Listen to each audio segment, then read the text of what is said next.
श्री सद्गुरुभ्यो नमः। आप सबका वाई.एस. गुरु के NCERT संस्कृत सॉल्यूशन इस यूट्यूब चैनल पर हार्दिक स्वागत है। आज हम NCERT के द्वारा 10th क्लास के लिए निर्धारित पाठ्य पुस्तक सेमोसी द्वितीय भाग है। इस पाठ्य पुस्तक के चतुर्थ पाठ शिशु लालनम इस पाठ का अभ्यास का कार्य करेंगे। यदि आप हमारे इस चैनल पर नए आए हैं तो आपसे छोटी सी रिक्वेस्ट है, हमारे इस चैनल को सब्सक्राइब करना मत भूलें।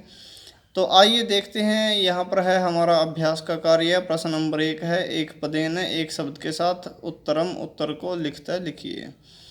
एक शब्द के साथ उत्तर को लिखिए। तो सबसे पहले हम इन प्रश्नों को समझेंगे कि प्रश्नों में क्या पूछ रखा है। इसके बाद इन प्रश्नों के आंसर आपको दिखाएंगे, समझाएंगे और बताएंगे। पहला प्रश्न है, कुश लवऊ कुश और लव कम किसको उपसृत्य पास जाकर प्रणमतः प्रणाम करते हैं। कुश और लव किसको पास जाकर प्रणाम करते हैं। दूसरा प्रश्न है, तपोवन वासिनः तपोवन में रहने वाले कुशस्य कुश की मातरम माता को केन किस नामना नाम से आहवयंती बुलाते हैं। तपोवन में रहने वाले कुश की माता को किस नाम से बुलाते हैं। तीसरा है, वयोनुरोधात आयु के कारण से कै कौन लालनीय लालन के योग्य या लाड प्यार के योग्य भवती होता है। आयु के कारण से कौन लाड प्यार के योग्य होता है। चौथा प्रश्न है, केन संबंधेन केन किस संबंधेन संबंध से वाल्मीकि लव कुश यो लव और कुश का गुरु है। किस संबंध से वाल्मीकि लव और कुश का गुरु है। पांचवा प्रश्न है, कुत्र कहाँ पर लव कुश यो लव और कुश के पितुहु पिता का नाम न नहीं व्यवहृत व्यवहार में लाया जाता है या बोला जाता है। किस जगह पर या कहाँ पर लव और कुश के पिता का नाम नहीं लिया जाता है। तो यह थे हमारे प्रश्न। अब इनके आंसर देखिए। यहाँ पर देखिए, यहाँ पर हमने आपके लिए अभ्यास का कार्य किया हुआ है। प्रश्न नंबर 1 में आंसर हमने लिखे हुए हैं नीचे। कै भाग का आंसर आएगा रामम, दूसरे का आएगा देवी, तीसरे का आएगा शिशुहु, चौथे का आएगा उपनयनोपदेशेन।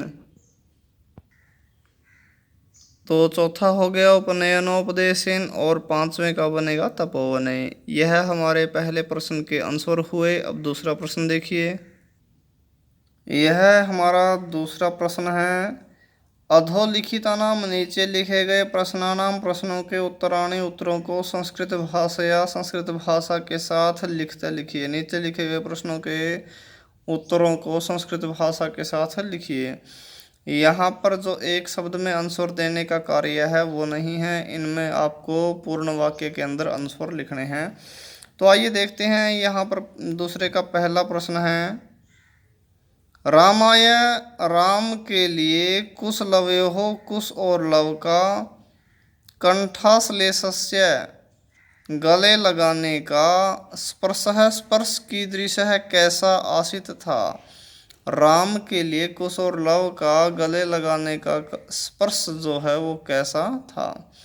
दूसरा प्रश्न है, राम लव कुशौ लव और कुश को कुत्र कहाँ पर उपवेशयितुम बैठने के लिए कथयति कहता है। राम लव और कुश को कहाँ पर बैठने के लिए कहते हैं या कहता है।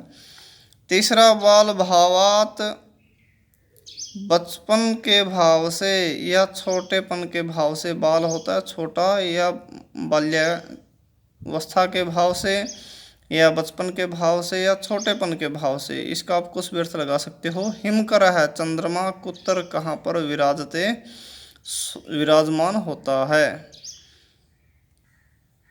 चौथा प्रश्न है, कुश लवयोः कुश और लव का वंश का कर्ता कै कौन है। कुश और लव के वंश का कर्ता कौन है। पांचवा, कुश लवयोः कुश और लव की मातरम माता को वाल्मीकि केन किस नामना नाम से आहवयति बुलाते हैं। कुश और लव की माता को वाल्मीकि किस नाम से बुलाते हैं? यह थे दूसरे प्रश्न के पांचों भाग जो आपने समझे। अब इनके आंसर देखिए। यहाँ पर आप देख सकते हैं प्रश्न नंबर 2, ये हमने आंसर लिखे हुए हैं। पहले का आंसर बनेगा रामाय राम के लिए कुश लवयोः, कुश और लव का कंठाश्लेषस्य गले लगाने का स्पर्श है। स्पर्श हृदय ग्राही, हृदय को छूने वाला आसित था। राम के लिए कुश और लव का गले लगाने का स्पर्श हृदय को छूने वाला था। दूसरे का बनेगा राम है राम लव कुशौ, लव और कुश को सिंहासनम सिंहासन पर उपवेशयितुम बैठने के लिए कथयति कहते हैं। राम लव और कुश को सिंहासन पर बैठने के लिए कहते हैं। तीसरा बाल भावात, छोटेपन के भाव से या बाल्यावस्था के भाव से। हिमकर है चंद्रमा, पशुपति मस्तके, पशुपति मस्तके, पशुपति अर्थात शंकर जी के मस्तक पर विराजते शोभायमान होते हैं। कौन? चंद्रमा। चौथे का बनेगा कुश लवयोः, कुश और लव के वंशस्य, वंश का कर्ता कर्ता सहस्र दीधिति ही।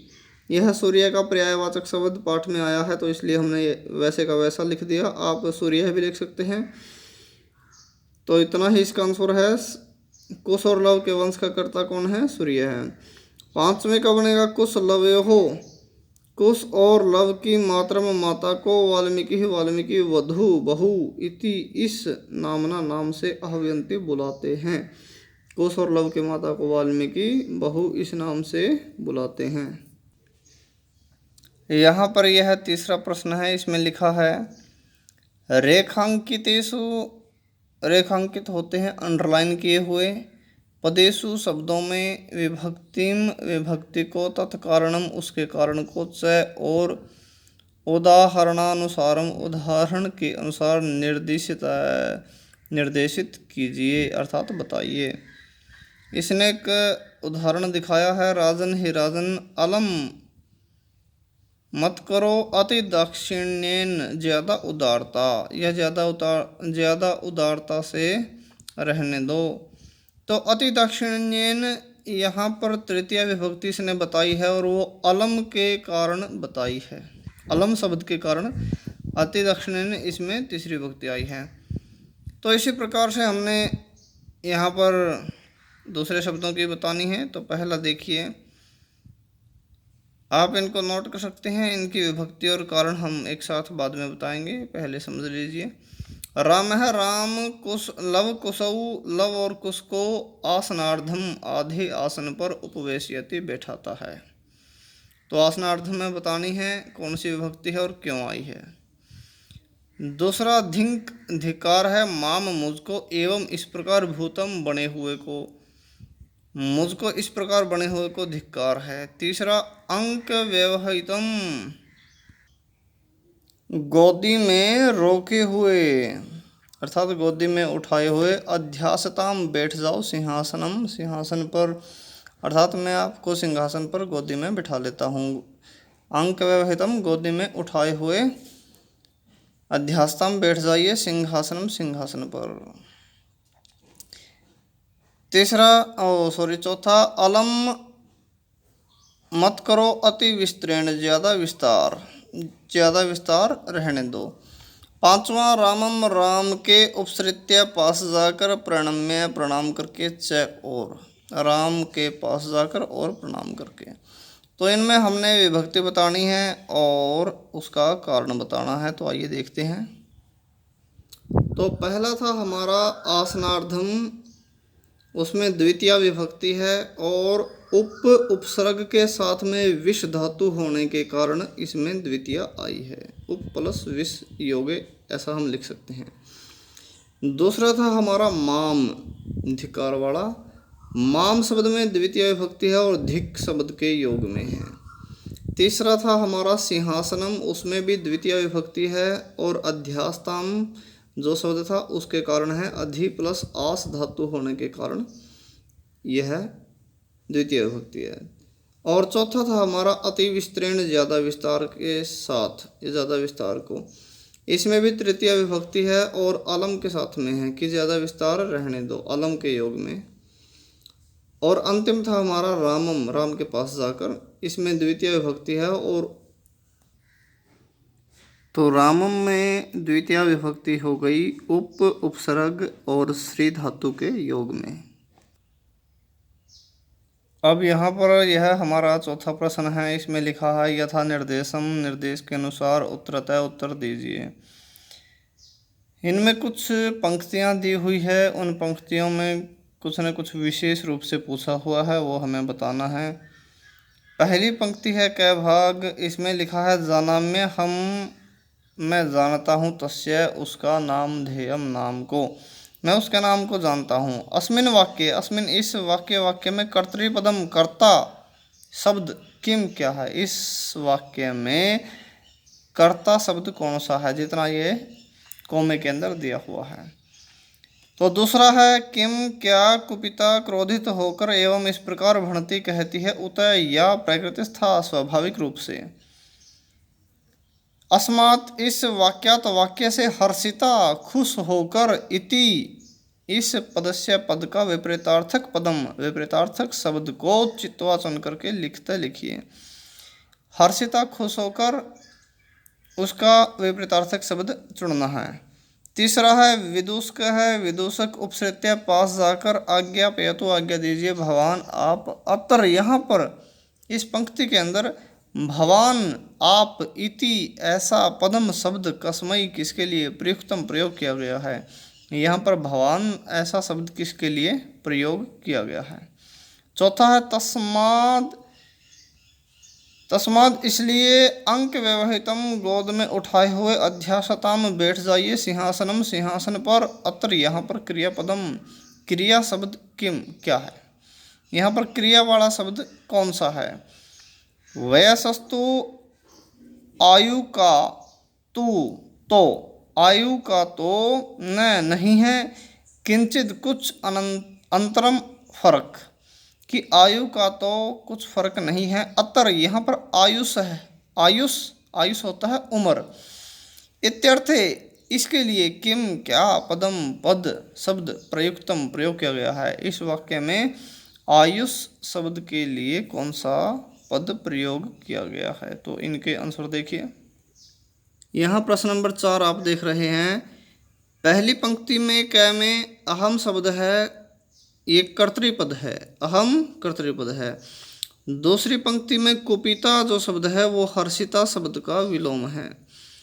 तीसरे में रामाय, राम के लिए प्रयोग किया गया है कौन सा, भवान शब्द, भवान पदम प्रयुक्तम, भवान पद प्रयोग किया गया है रामाय, राम के लिए। और चौथे में अध्यासताम बैठ जाइए, यह जो शब्द है यह क्रियापद है, क्रिया शब्द है। और पांचवें में वयस है, आयु का, आयुष है उम्र का, आयु का उम्र का, वयस है ऐसा शब्द आयुष शब्द के लिए प्रयोग किया गया है। यह हमारा चौथा प्रश्न। अब पांचवा देखिए। यह हमारा पांचवा प्रश्न है। इसमें लिखा है अधोलिखितानि, नीचे लिखे गए वाक्यानि, वाक्यों को, नीचे लिखे गए वाक्य कह कौन, कम प्रति किसके प्रति, कथयति कहता है। इसमें वाक्य दिए हुए हैं और वो बताना है। जहाँ पर लिखा है क, वो होता है किसने, कम, कम होता है किसको। ये बातें किसने किसको कही। पहली पंक्ति है स व्यवधानम, कोई रुकावट नहीं है। न नहीं है चारित्र्य लोपाय, चरित्र के नष्ट होने के लिए, कि चरित्र को नष्ट करने वाली ऐसी कोई रुकावट यहाँ पर नहीं है। तो दूसरा है किम क्या कुपिता, कुपित होकर एवं इस प्रकार भणती कहती है, उतय या प्रकृतिस्था स्वाभाविक रूप से। तीसरी पंक्ति है जानाम्य हम, जानता हूँ मैं, तस्य उसका, नाम ध्येयम नाम को, मैं उसके नाम को जानता हूँ। चौथी पंक्ति है तस्या उसके, द्वे दो नामनी, नाम है उसके, दो नाम हैं। पांचवी है वयस्य हे मित्र, अपूर्वम अद्वितीय है, खलु निश्चय ही नामधेयम नाम, यह नाम निश्चय ही अद्वितीय है। ये बातें किसने किसको कही वो देखिए। अब कह के नीचे कौन से शब्द लिखने हैं और कम के नीचे कौन से शब्द लिखने हैं वो देखिए। अब यहाँ पर देखिए प्रश्न नंबर 5 है। पहली पंक्ति में क की जगह लिखेंगे राम है और कम की जगह लिखेंगे लव कुश। पहली पंक्ति राम ने कही है, लव कुश को कही है। दूसरी पंक्ति विदूषक ने कही है, कुश को कही है, कुसुम लिखेंगे। तीसरी पंक्ति कुश ने कही है, राम को कहा है, कुश है रामम। और चौथी जो पंक्ति है वो लव ने कही है और विदूषक को कही है, तो लव है लिखेंगे, विदूषकम लिखेंगे। और पांचवी जो पंक्ति है वो राम है, राम ने कही है और विदूषकम विदूषक को कही है, इसलिए विदूषकम लिखेंगे। इस तरह से आप इन शब्दों को लिखेंगे। अब छठा प्रश्न देखिए। यहाँ पर यह हमारा छठा प्रश्न है। इसमें लिखा है मंजूषा होता है। मंजूषा से अर्थात इस कॉलम से पर्याय द्रव्यम पर्याय दो पर्यायवाचक शब्दों को चित्तवाचन कर पदानाम शब्दों के समक्षम सामने लिखते लिखिए। अर्थात ये पर्यायवाचक शब्द दिए हुए हैं आपस में समान अर्थ वाले, और नीचे एक एक और आपको पर्यायवाचक शब्द मिलेगा, उनके सामने उनके अर्थ वाला शब्द लिखना है। पहले इनके अर्थ देखिए। शिव है कहते हैं शंकर को, शिष्टाचार होता है सदाचार, शशि होता है चंद्रमा, चंद्रशेखर है होता है शंकर शिवजी, सुत है होता है पुत्र, इदानिम अब अदोना अब पुत्र है पुत्र, सूर्य है सूरज, सदाचार है सदाचार होता है निशाकर है चंद्रमा होता है, भानु सूर्य होता है। तो पहला है हिमकरा है। हिमकरा कहते हैं चंद्रमा। चंद्रमा के पर्यायवाचक दो शब्द लिखने हैं कॉलम में से छांटकर। फिर दूसरा है संप्रति अर्थात अब होता है इसका अर्थ, तो इसलिए इसके दो अब इस तरह के अर्थ वाले दो शब्द लिखने हैं। समुदाचार होता है सदाचार, पशुपति शंकर को कहते हैं, तनय पुत्र होता है, सहस्र दीदिति ही सूर्य को कहते हैं। तो इनके पर्यायवाचक शब्द लिखने हैं, वो देखिए। पहले में यहाँ प्रश्न नंबर 6 है। पहले में आ जाएगा शशि और निशाकर है, दूसरे में आ जाएगा इदानिम और अधुना, तीसरे में आएगा शिष्टाचार है और सदाचार है, चौथे में आएगा शिव है और चंद्रशेखर है, पांचवें में आएगा सुत है और पुत्र है, छठे में आएगा सूर्य है और भानु हूँ। इस तरह से दो दो पर्यायवाचक शब्द हो जाएंगे। अब यहाँ पर ये छठे प्रश्न का अभाग है। इसमें लिखा है विशेषण विशेष्य पदानी। विशेषण और विशेष्य शब्दों को जोड़िए। तो विशेषण किसको कहते हैं? विशेषता को ही विशेषण कहते हैं। और विशेष्य किसको कहते हैं? जिसकी विशेषता हो उसको विशेष्य कहते हैं। तो इसने एक उदाहरण दिखाया है, जैसे यथा विशेषण पदानी। इस पहली पंक्ति में लिखने हैं आपको विशेषण पद दिए हुए हैं, और दूसरी पंक्ति में है विशेष्य पदानी, विशेष्य शब्द हैं। श्लाघ्या प्रशंसनीय है, कथा कथा। तो एक उदाहरण दिखा दिया। अब कथा की विशेषता क्या है? वो प्रशंसनीय है, तो प्रशंसनीय उसकी विशेषता हो गई, इसलिए विशेषण हुआ। और कथा की विशेषता थी, इसलिए कथा शब्द विशेष्य हुआ। तो इनके आप अर्थों को भी समझ लीजिए। उदात रम्य होता है अत्यधिक मनोहर। अति दीर्घ होता है बहुत लंबा। समरूप है समान। हृदयग्राही हृदय को छूने वाला। कुमारयो हो दो बालकों का। अब दूसरी तरफ देखेंगे आप, समुदाचार है कहते हैं सदाचार को। स्पर्श है स्पर्श, कुश लव्यो कुश और लव का। प्रवास है अर्थात दूर का वास। कुटुंब वृत्तांत है होता है परिवार की घटनाएं, परिवार की बातचीत। तो अब इनमें मैच करना है, आपस में मिलाने हैं। अब वो देखिए कौन से विशेषण के साथ कौन सा विशेष्य शब्द मिलेगा। यहाँ पर आप देख सकते हैं, यह प्रश्न नंबर 6 अभाग है। इसमें कौन से शब्द के साथ कौन सा मिला हुआ है ये देखिए। उदात रम्य के साथ में समुदाचार है मिलेगा। अति दीर्घ के साथ में प्रवास है मिलेगा। अति दीर्घ है प्रवास है। समरूप है कुटुंब वृत्तांत है। हृदयग्राही के साथ में स्पर्श है मिल जाएगा। और कुमारयोह के साथ में कुशलवयोह मिल जाएगा। इस तरह से विशेष्य और विशेषण मिल जाएंगे। अब यहाँ पर प्रश्न नंबर 7 है। ये क भाग इसमें लिखा है, तो लिखित पदेशु नीचे लिखे गए शब्दों में संधि को कुरुता कीजिए। इनमें शब्दों को जोड़ना है। पहला है द्वयोः प्लस अपि, दूसरा है द्वौ प्लस अपि, तीसरा है कः प्लस अतर, चौथा है अनभिज्ञः प्लस अहम, पांचवा है इति प्लस आत्मानम। अब इनको जोड़ने के बाद क्या क्या बनेंगे वो देखिए। यहाँ पर देखिए प्रश्न नंबर 7 है। पहले में जोड़ने के बाद बन जाएगा द्वयोरपि, द्वयोरपि। दूसरे में द्वावपि, तीसरे में कोत्र, ए का एस बन जाएगा। चौथे में अनभिज्ञोहम, अनभिज्ञो, इतने के बाद अहम का एस बन जाएगा। पांचवें में इत्यात्मानम, यह है, इस तरह से संधि हो जाएगी। अब आगे देखिए, यहाँ पर 7वें प्रश्न का ख भाग है। इसमें पूछा है अधोलिखित प्रदेशों नीचे लिखे गए शब्दों में विच्छेद कुरुतः करिए। अर्थात ये क भाग का विपरीत है। पहले में हमने जोड़ा था, संधि की थी, अब इसमें विच्छेद करना है। पहला शब्द है अहमप्येतयोः, दूसरा है वयोनुरोधात्, तीसरा है समानाभिजनौ और चौथा है खल्वेतत्। इनको तोड़ने के बाद, विच्छेद करने के बाद क्या होगा वो देखिए। यहाँ पर हमने ख भाग, 7वें का ख भाग देखिए आप। पहले शब्द की विच्छेद करेंगे तो 3 भाग बनेंगे, अहम प्लस अपि प्लस एतयोः। दूसरे का वयः प्लस अनुरोधात्, तीसरे का समान प्लस अभिजनौ, चौथे का खलु प्लस एतत्। इस तरह से यह हमारा अभ्यास का कार्य पूरा हुआ। आशा है आप सबको हमारी मेहनत, हमारी ये वीडियो ज़रूर पसंद आई होगी। तो यदि आप हमारे इस चैनल पर नए आए हैं तो हम दोबारा से आपसे रिक्वेस्ट करते हैं, हमारे इस चैनल को सब्सक्राइब करना मत भूलें और हमारे इस चैनल को ज़्यादा से ज़्यादा लाइक करें, शेयर करें, कमेंट करें। धन्यवाद। जय तु संस्कृतम, जय तु भारतम।